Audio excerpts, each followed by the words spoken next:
So, after the Tea Party, the work begins. And I think we can safely say, with the new protests down in New York City, that the Tea Party movement in its public form, if it's not already dead, because of what we're going to start to see with the onset of violence and disruptions equivalent to the 60s, it probably should be greatly avoided. And I say this as a Tea Party person. So just to clarify, I know in the bulletin a while ago, we had some good warnings about public demonstrations, so on and so forth, and how they can get manipulated. And understanding the perspective of the John Birch Society, you can understand how this can happen. So with that caveat, let's move forward. Just to give you a little bit of my qualifications. The Metro Land is the equivalent free rag publication that you would see in your local town, the one with the provocative advertisements in the back, so on and so forth. Well, the Metro Land took a liking to the Tea Party movement, expecting to find the typical stereotypes and to be able to exploit those stereotypes and publish about them. And I actually met a reporter we worked with pretty closely at one of these raucous town halls that were an early feature of the Tea Party movement in 2009, the summer of 2009. And when I spoke with the gentleman, he said, you know, I was at the Republican National Convention in 2008, and the best access I got to anybody were the people in the Ron Paul movement, and I actually interviewed Jack McManus. And he found it very accessible. So with that groundwork, we've set up a pretty good relationship to be able to get some earned media and a little bit of balance. But from a left-wing paper, this is the sort of balance you get. You know, this is, of course, they use the derogatory teabagger. Best teabagger of 2010 for the Capital District, Kevin McCashion. Yeah. He might be the driving force behind much of what the Republican Tea Party crowd is up to in the Capital Region, but we got to admit it. We like this guy. We wish his sincere curiosity and intelligence were hallmarks of his movement, and then here come the stereotypes, and not crazy racist ranting. Sure, he is a conspiracy nut and loves him some John Birch Society, but show us a liberal activist without some kooky ideas, okay? We were at the Tea Party rally held in Albany and listened as he educated the crowd on the illnesses in the Republican Party. It certainly wasn't a crowd-pleasing speech, but it took guts, brains, and honesty, and that's what we look for in an ideological opponent. Now, as you and I know, there are many ills in the so-called Republican Tea Party. And we're the first to point them out in the John Birch Society. And so the closer the Tea Party and Tea Party activists, as we'll discuss in the Albany area, get to the John Birch Society, the more hope there is for them to become fully educated and, in the main around here, to become John Birch Society members. So if I knew what I know now going in, there was a great speech by Robert Welch back in the 60s. There's no easy way. And the quote from it was, please keep always in mind, my friends, that there is no easy way. Now, what does that refer to? I know you mostly know this speech by heart. It refers to the fact that in creating an informed electorate, it's done person by person, in living rooms, house to house, neighbor to neighbor. In other words, there is no easy way. And what happens in the initial phase of the Tea Party movement was there's a whole amalgam of different organizations. And when I started, I only sort of got onto the conspiracy in the summer of 2008. And by the fall, I said, boy, I have to become an activist. This is serious. And the way I sort of woke up was through the internet. And as you know, there's a lot of garbage on the internet. But the internet wakes people up. And it's only in the interaction with local people and local activists Can there be the proper education? And so the first meeting I went to was actually Campaign for Liberty.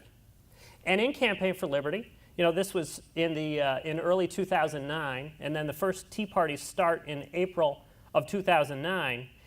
We were on a schedule where we met weekly, and we had action items because we had people who were financial consultants and in business management positions, and I'm a business owner, and they weren't about to waste their time. They were hardcore activists, or they became that way, but their education had to be brought along. And so what we would see is all sorts of different groups. And in No Easy Way, Robert Welch's, it's a seminal speech. He talks in a particular section about taxes and tactics. In other words, there are many organizations that are involved with tax protest, tax strike. And back in the 1960s, the John Birch Society had it figured out. It doesn't work. And so what happens is a lot of Tea Party groups and Tea Party affiliated groups and groups in the Liberty Movement spin their wheels and waste their time and go down these different tangents, as Robert Welch called it. Different tangents and diversions and false conspiracies and information put out by the conspiracy to undermine your understanding of the conspiracy. So this is where we were.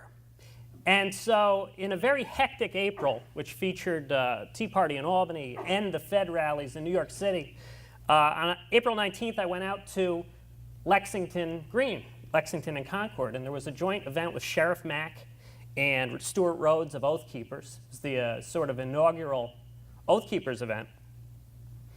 And there was a gentleman out there, and I said, boy, that guy in his suit and trench coat, he looks like he's with the FBI.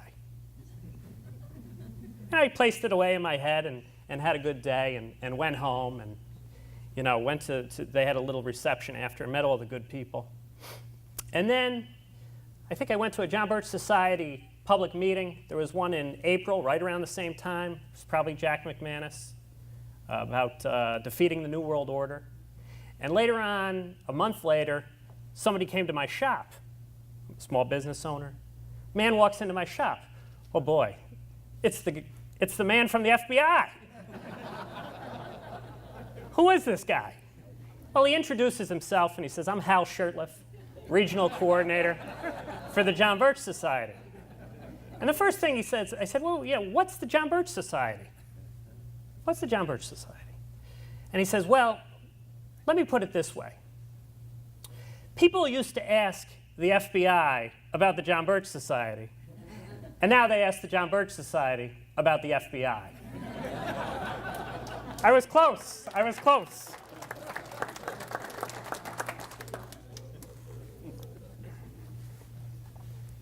So there we are. And before I was a member of the John Birch Society and had a little bit better understanding of the civil rights era, protests, demonstrations, and how they can get out of control, pressure from below, pressure from above, we had these ridiculous town halls. And so everybody, as new activists, is fired up, and they're out there sign waving and protesting and doing what they think is right because they're new and they have new energy, and I was included. So one of the seminal moments was when we had a healthcare town hall with our local Congressman Tonko, and I don't think it was one of our members or a Bircher who put "Communists love Tonko" up there, but it expressed the sentiment. Oh, it was one of our people. There you go. Well, it was definitely unapproved. But I took a softer tack, and I decided on a phrase that the activists would have fun with, and I picked up 100 pairs of Groucho Marx glasses. And people made signs, and we made shirts that we were grouchy about Marxism. And we were grouchy about the Marxist tendencies and the direction we were heading. Well, as we get further into the conspiracy, and we realize, unlike our leftist friends say, ideological opponents, we know it's good versus evil, and it can't be minimized. But new people have to be given some lenience, some understanding that they still need to learn. But regardless, this energy, this Tea Party energy, what's it all about, and where is it headed? Well, where it was headed for us was tactics that we understood to get somebody who was an able spokesperson or could turn a quick phrase in front of the media. And while you wouldn't exactly represent the John Birch Society in a Groucho Marx set of glasses in front of a camera, Appleton wouldn't like that, and we would never do that. We would, however, get people involved with the highest traffic newspapers in the Capital District. And so we had a Tea Party movement blog on the Times-Union, which is owned by Hearst, ironically. We know Hearst's role in the conspiracy. And there's the Troy Record, and another blog over on the Troy Record. Well, what sort of content can you get out there to help people understand? Well, here we have from the 4th of July 2010, Thomas Jefferson, conspiracy theorist. And we know he said, but when a long train of abuses and usurpations pursuing invariably the same object evinces a design to reduce them under absolute despotism, right? The Declaration of Independence. The initial conspiracy, understanding. So, as you can see, or maybe you can't, from that, just 1 week on the Times-Union's website would bring 1,600 first-time visitors and an average of 5,800 page loads. So it's a much larger microphone, and a lot of it, even though it's liberal media, they were interested, and they are interested in hearing this different perspective, largely because it's unpaid. So we work for free, and they get their clicks, and they get their advertising, and they get their revenue. But it's a way to get the word out. Here we have another protest and a rally, and a lot of it was promoted and assisted and helped by our local talk radio host. Now this guy holding the Gadsden flag with the fun noodle. Now explain the fun noodle was because the state of New York, when you have protests, won't let you have sticks. So a flag on a fun noodle is appropriate or inappropriate, as we'll see. So Al Roney was and is a great friend of the John Birch Society in the sense that when we have local speakers, and Albany is well renowned for having very large crowds and a very efficient process that they follow to get large audiences which bring in new members. Remember, speeches aren't for the members, they're for the prospects. And anytime we have someone in town, Mr. McManus or any other speaker, we'll get them on the radio. And so we have good friends in the media because we're reasonable and we can explain things and we understand how to explain what we understand. And so that's where self-education comes in. You're only as good an activist as you are a person who understands the conspiracy and the fight that we're in. And of course, Al Roney got fired, coincidentally, right after I did a live interview with him from CPAC in 2010, and I was on air, and he's on a Clear Channel station, and he's on air, and he said, well, who's down there? And I said, well, Mitt Romney's speaking, and I think I saw where they plugged the USB into his back. The man's a robot. And so the next day, Al Roney's let go by Clear Channel, and he says, Kev, did you know that Clear Channel Communications has a very large owner in Bain Capital? And Bain Capital, of course, has a very large owner in Mitt Romney. But it was just a joke. He actually was let go and Glenn Beck took over. But Roney was surfaced or placed on the only local talk radio station left that's not sort of neocon radio during the day. You know, this is the only local topic. And he's 100% on our side. And he's still a great friend.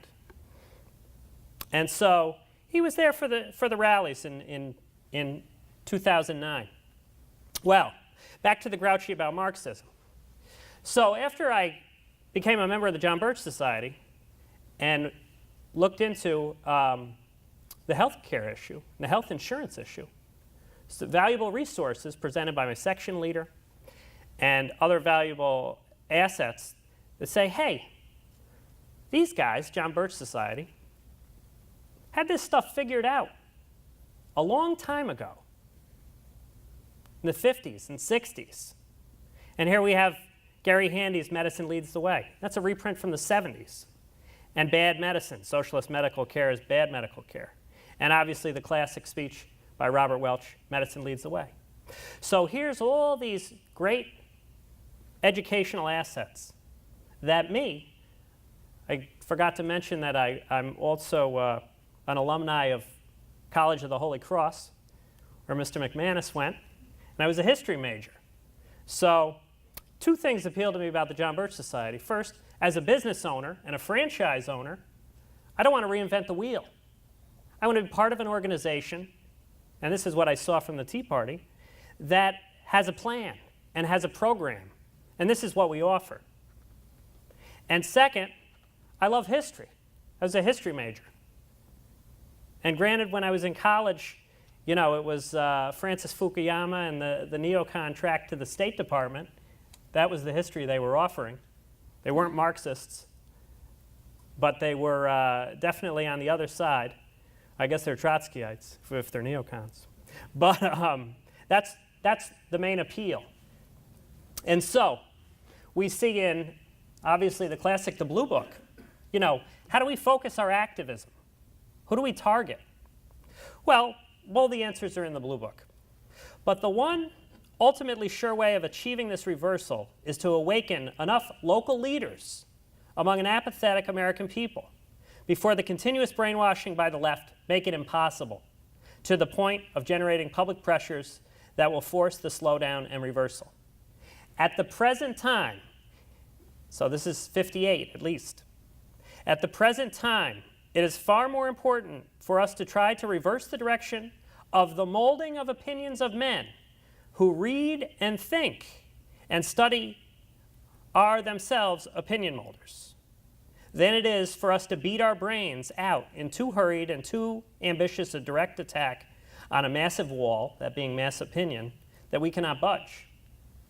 So our focus in the John Birch Society in the Albany area, and it was something I noticed early on, and another reason why I joined was because everybody in every organization locally also was a member in the John Birch Society, or the majority was, and definitely the leadership.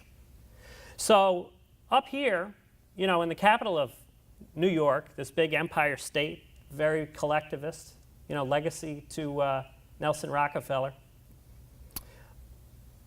everybody who has been an activist in the majority, by far the majority of the Tea Party activists, joined the John Birch Society. And this is the remnant that we'll see moving forward, because it's been so effective and it'll continue to be effective if we follow the program. So that being said, also from the Blue Book, some of our local actions go under different banners. And the use of ad hoc committees was commented on. No organized fronts, little fronts, big fronts, temporary fronts, permanent fronts, all kinds of fronts. One of the greatest weaknesses and mistakes on the conservative side has been that almost all of the organizations, real ones or just letterhead outfits, or we should say web page outfits now, have been put together for general purposes. The most effective fronts on either side are ad hoc committees aimed to accomplish, or at least to publicize, one particular purpose. So how have we used these committees in the Capital District and in a couple cases nationally? Well, the first is a nod to earlier organizations that some members belong to, not official program at all of the John Birch Society, but were the very effective Trim Bulletins. And so the Trim Bulletins is a very simple scorecard, report card. How did your representative vote? Average cost per household. Did the vote move for lower taxes and less government, or higher taxes and big government? And then obviously the scorecard based on the Constitution. Well, what we decided to do up here was to create a little door hanger. And the door hanger says, "Do not disturb my life, liberty, and property." And on the back, it refers to the famous Thomas Jefferson quote, "We must not let our rulers load us with perpetual debt. We must make our election between economy and liberty a profusion and servitude." And so we targeted 3 votes, put it on a door hanger for Congressman to the north, Scott Murphy, a Democrat. And we would do it, and we're going to do it for the Republican congressman who succeeded him. And so we took our activists and we went out and we went door to door and we put the door hangers out on a Saturday, nice sunny Saturday. Great activity. And so the Daily Kos, who has a few bloggers who are former reporters for the same papers that we have blogs on, said, hey, these guys, the teabaggers, always with the derogatory comments, the local teabaggers will have more impact in New York 20 than Dick Morris's obscure DC outfit, because they will be talking to and identifying voters in the New York 20 starting tomorrow. Local organizer Kevin McCashion put out a call to everyone, and they covered our call to action. And so constantly, throughout all of our activities locally, we would have the Daily Kos, national website, focusing and commenting and trying to understand, how can these guys get 3,000 people out? What's wrong with us? Why can't we have our, socialist revolution? And so I tended to be the target, willing target. We had a lot of fun with it. And it says, Kevin McCashion is a whirling dervish of wingnut activity. He's a die-hard Paul Bircher type who's a member leader of various local teabagger groups, and then, 6 or 7 groups, and somehow I'm in charge of all of them. Very busy. He holds weekly educational meetings with required readings and is a several times a day contributor to local teabagger message boards. And so the quickest way to thin out your groups and to get to the best people is to require reading. That's a constant. So we would get a lot of coverage. And we would get coverage in the press, and the local newspapers would call up for quotes and to try to find out what we were up to next. But after this quick activity, this quick weekend walk through a few neighborhoods in this congressman's district, we got what I call the wind-up and the pitch. By Monday, they had a letter out to all their contributors and the people on our email list too. And so this ex-congressman, Scott Murphy, X-to-B, says things just got more outrageous over the weekend. Last week, I was called a traitor to the American people who sold out my country. It wasn't us, somebody else did. But this past weekend, members of the ultra-conservative John Birch Society, a group that actually opposed the Civil Rights Act, went door to door to my neighbors handing out flyers that lied about my voting record. And of course, where did we get the voting record? The Freedom Index. So we know it's not a lie. What's more, the group listed on the flyer as the source for these lies is a front organization with a fake website on this flyer. In the last week, we've had an outpouring of support for our fight to show that our message of change and hope can overcome the lies and fear-mongering that leads to the use of words like treason. With the March 31st fundraising deadline only 56 hours away, it's time to fight back. Yada, yada, yada. So as soon as I got a copy of that fundraising letter, I turned around to my email list and I emailed it out to raise funds. And it's effective. And then we said, well, we got to figure out a way to step it up. You can't exactly go door to door. And so by working with other organizations who were willing to go on point, in this case, Campaign for Liberty, we set up a congressional report card. Basically the same fundamentals as TRIM. And we garnered donations. And so, of course, you're not going to target all 200,000 voters. That'd be foolish. But we understand, and this turkey gets a constitutional grade of an F, voting for the bailouts and food safety, the quote-unquote food safety bill and quote-unquote Wall Street reform and Obamacare and voting against auditing the Fed. So this turkey gets an F, and it's in big red letters. And so what happened was we took and we targeted the swing voters. And so in order to do that, you have to understand how to get to the Board of Elections and go through and find somebody who can do quick databases for you and sort stuff. It's not that difficult. And you definitely have any resources you can always find. We always find artists and printers and techie people and computer people. And so we sent out about 10,000 of these congressional report cards. In this district, there could be one. In the Albany area, there's the other congressman that communists love so much, according to the sign.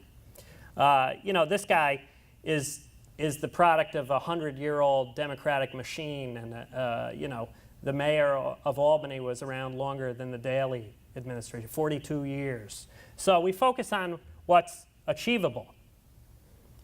And so what happened was Murphy lost. And so another guy with a bow tie, liberal columnist from the Daily Gazette, the Schenectady newspaper, says in a little comment after the election, this little piece ex officio, of all the attack ads that came at me this season, one in particular stood out, both because I received it on Election Day itself, which was impressive timing, and because of its singular deceptiveness. It came from, quote, my congressional report card, which I had never heard of before, and which called itself a nonprofit, nonpartisan grassroots organization. And it attacked Scott Murphy.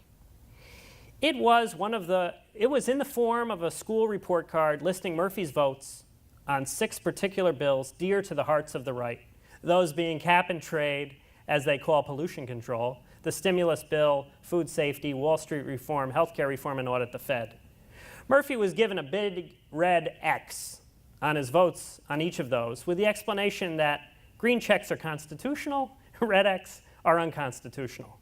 Not just unwise or undesirable, but unconstitutional. Says who? Says, it turns out, Ron Paul. Though he is not identified as the power behind this allegedly nonpartisan grassroots organization, which is a project of his Campaign for Liberty. But that's who it is, as a Google search quickly establishes.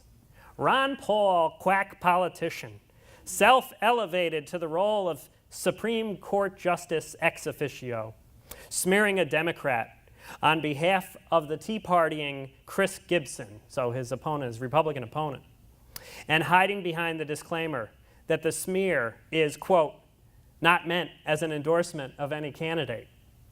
I begin to see what they mean when they disparage democracy. They make me want to disparage it too. Ooh, harsh words that immediately get sent out to the mailing list as a fundraiser. But who was this Chris Gibson that we were purportedly working on behalf of?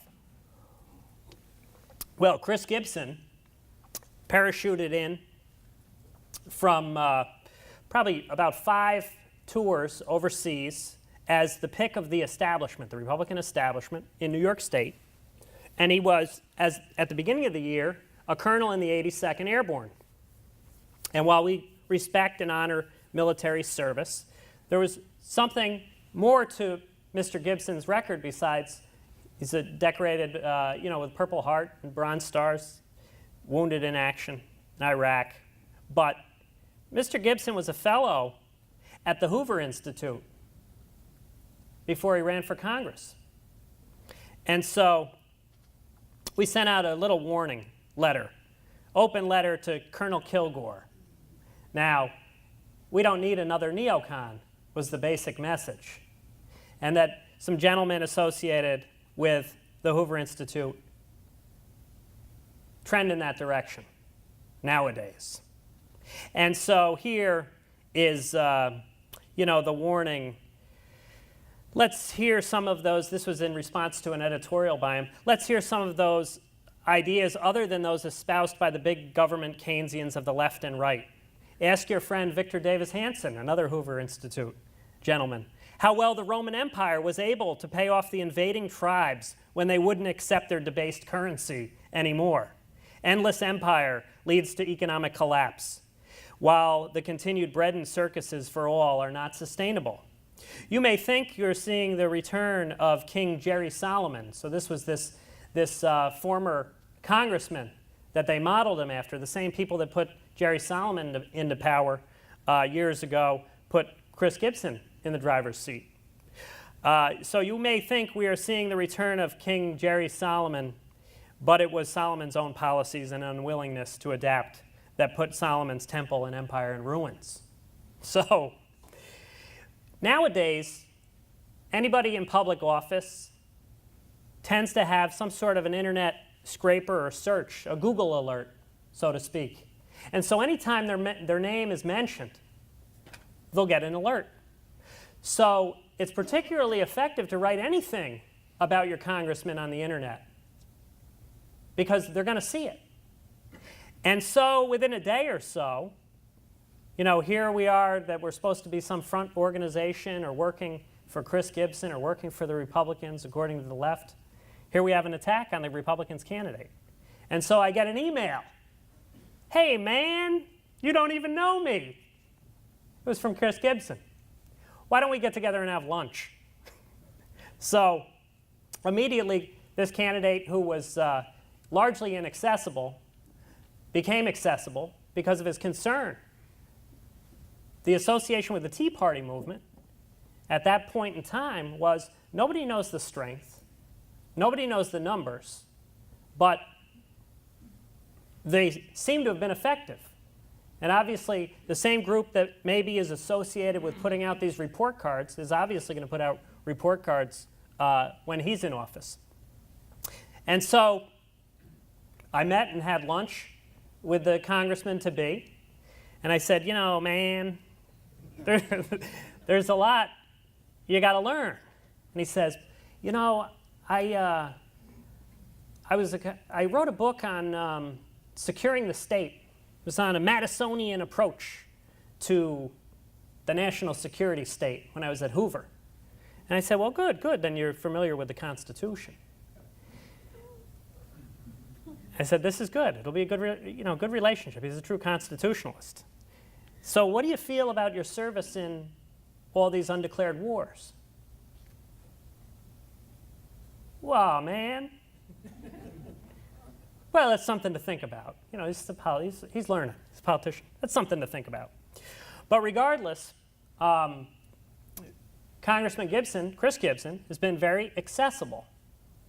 And for a guy who, you know, sort of the joke is that we say he parachuted in to the district, he's had some good votes. And when I was down at CPAC the other year, they were just getting into the Patriot Act renewal. And so here's these freshman congressmen. And let's see how well these quote unquote, and he wasn't really a Tea Party congressman, although some of the members of Tea Party groups certainly supported him, people who haven't totally come along in their education. And a lot of that has to do with access to power. And it's something that everyone needs to remember, and certainly new activists definitely need to understand that there's a difference when a congressman has lunch with you, or a congressman responds to you, or talks with you, or knows your name. That's having access to power. That's not the same as being able to influence their vote. And so you always have to step back and think, you know, what am I trading if I have a relationship with a politician? And then you always have to think, when they tell you something about the way the world works, or how the vote went down, or what DC is all about, you immediately say to yourself, how does the politician gain if I believe this? And how does it benefit them if I believe why they voted no and why it was the necessary thing to do? So we've had good conversations, and And one of the better moments was when I was down at CPAC, and they had the Patriot Act renewal vote. And so here's a guy who, came out strong. He's in Iraq, decorated, wounded. I'm sure he's seen men killed. And he says, I got to vote against this Patriot Act because it's a violation of the Fourth Amendment. And so I said, that's really good. And so I talked to Gibson and I said, you're learning. And he said, man, that's not right. It's a violation of the Fourth Amendment. It's clear as day. And he says, he says, so I'm sitting down on the floor, and there's Ron Paul. And he says, so I go over to Ron and I say, hey, Ron, I'm going to vote against this procedural vote. I can't support this violation of the Fourth Amendment in any way whatsoever.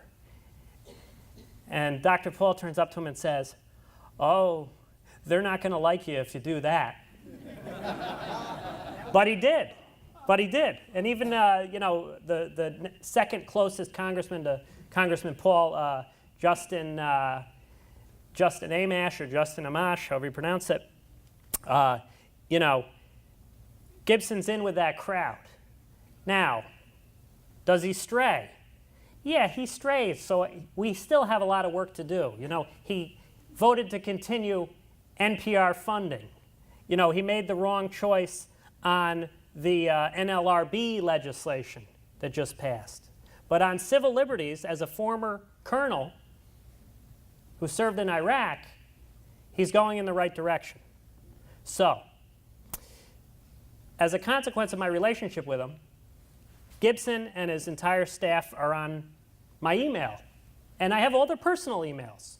So every article or every action, because I don't believe in hiding what we're doing. Everything's done in daylight.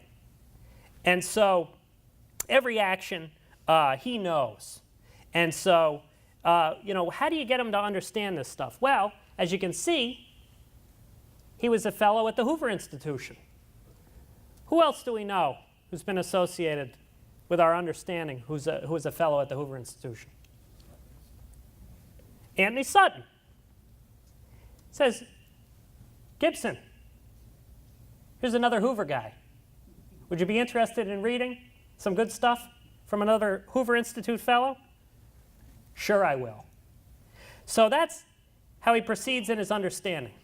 But the Tea Party as a whole, and for our activists, benefit, and this is an important sort of call to action, is that there's so many discontinued books that are short. The entire Americanist library, they're brief. They've essentially highlighted years ago, decades ago, the issues that we're facing now. And every Tea Party member benefits from it. And so when I had another Tea Party organization, we would have required readings. And everybody from Garrett Garrett to John T. Flynn, or to understand even how the media works with Obama, Gary Allen's Jimmy Carter, short read, indispensable. And, and it would apply to Herman Cain or anything you're seeing now, any of this foolishness. So those are invaluable resources that would be great if they were available easily on an iPad or a Kindle, because our activists still read, and they need those resources as much as possible, and there's no reason they should go anywhere else to get them. So, what else have we been up to? Well, at CPAC, local activists, unaffiliated with the John Birch Society, worked up some literature about Mitt Romney. Do we really need another progressive in the White House? And so this little piece of literature, we have a load of 5,000 and 10,000 going to New Hampshire right now for activists that we've met and networked with, boots on the ground in New Hampshire, to help educate as they go door to door to primary voters. And so the effective action comes from targeting those people who actually vote.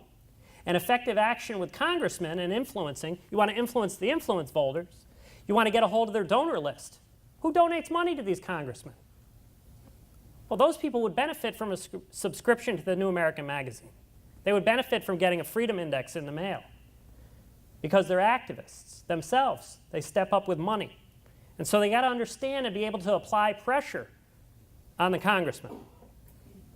Here's somebody else who the John Birch Society materials have decimated his career, thank God, and it's a great job.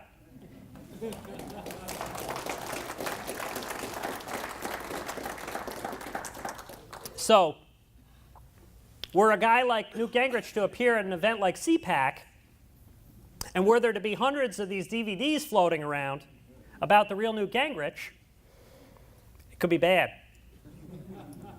Or were there to be some old speeches given in the Albany area, put on a CD and handed out, and were they to get in the hands of 3,000 or 5,000 activists at CPAC, that would be bad news for the conspiracy, because the people that attend CPAC are influence molders. And all these things will probably continue in the future. Now, since you're all in New York, you can all get married to whoever you want. Ah, there we go, right? So you should take advantage of that. Well, how does a Birch understanding and education help these Tea Party activists and help ourselves to know what's going on here? Well, quote unquote marriage equality, gay marriage, passed recently in New York State. And just like if you read old Alan Stang, or you hear old Alan Stang presentations, they would have, excerpts from the New York Times, or even Arts Updates have excerpts from the Wall Street Journal. They let you know what's going on. And so here we see, how did gay marriage get passed in New York State, a heavily Democratic state? Well, they didn't control the Senate. Well, who was in control of the Senate? The Republicans were. Well, how did they influence them?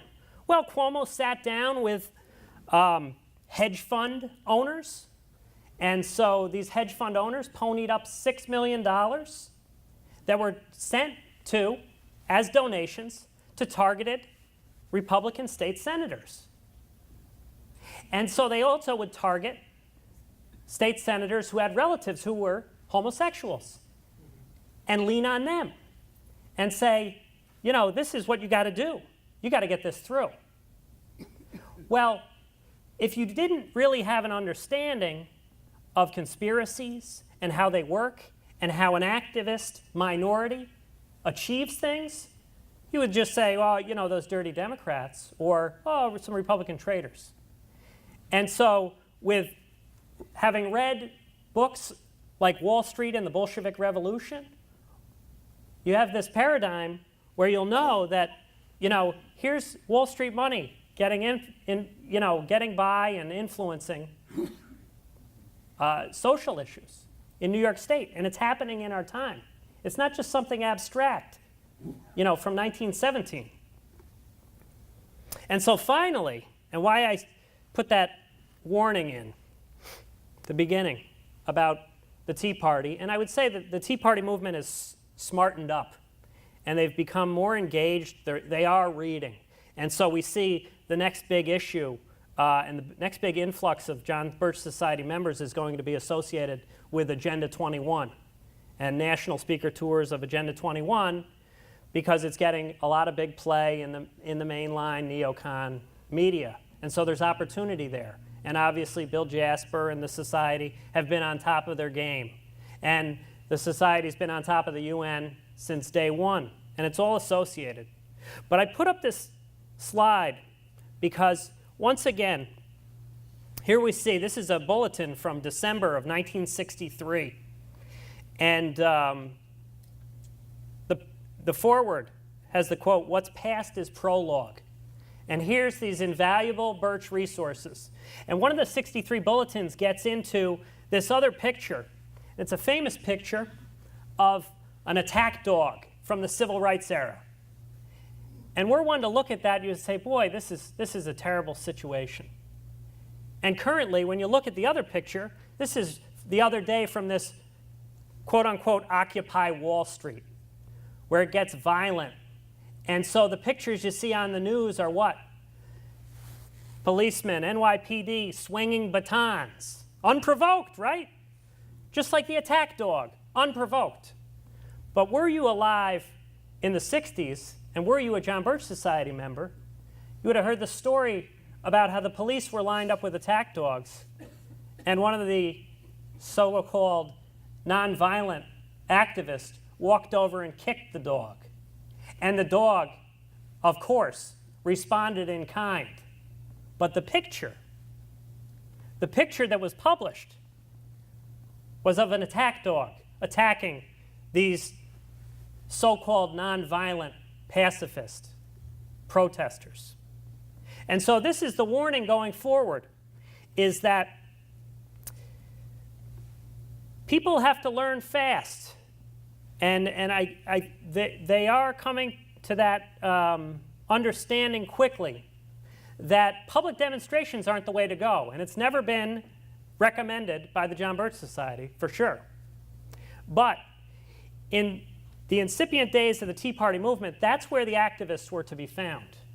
And so as we drive into the neighborhoods and we work our 110-6 programs, all these brilliant things that were franchised years ago, figured out, we want to tap back into the historical resources of the society to have understanding, because what's past is prologue. And as always, education is our total strategy, and truth is our only weapon. Thank you.